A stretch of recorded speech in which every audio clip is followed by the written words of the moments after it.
या निवडणुकीला शिवसेनेनं नारा दिलेला आहे की दहशतवाद मुक्त पैठणसाठी शिवसेनेला म्हणजे मशालीला निवडून द्या। आज बऱ्याच ठिकाणी बऱ्याच उमेदवारांचे फोन आले, त्याच्यासोबत फिरणाऱ्याला धमकी दिली जाते, प्रशासनाचा वापर केला जातो। तो हे नुसतं दहशतवादी नाही, ते भ्रष्टाचारी सुद्धा मोठ्या प्रमाणावर आहे। साध्या साध्या गोष्टी जिल्ह्यातले भ्रष्टाचार तर वेगळे, पण पैठणचे भ्रष्टाचार एक माझ्या समोर काही पेपर्स आहे।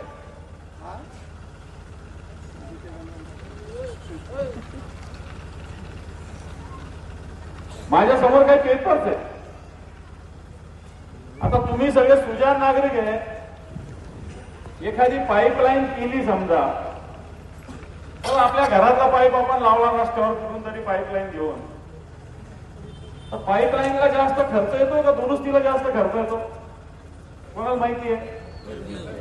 पाईपलाईनला ना, नक्की काही तुम्हाला माहिती आहे ना, पाईपलाईनला जास्त आहे ना।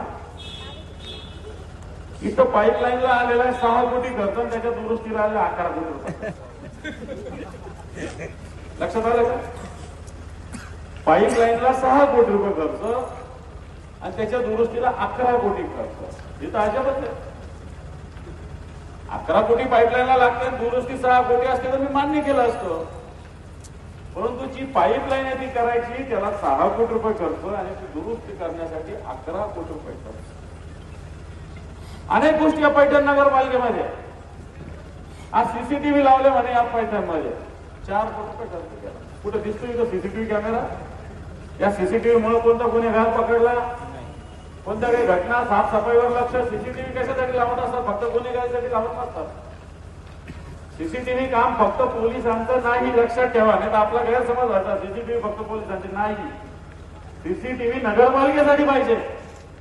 कोणता रस्ता स्वच्छ झाला का, कोणत्या भागातला लाईट लागला का नाही लागला, कोणी काही पडलं का, कुठे घाण आहे का रस्त्यावर।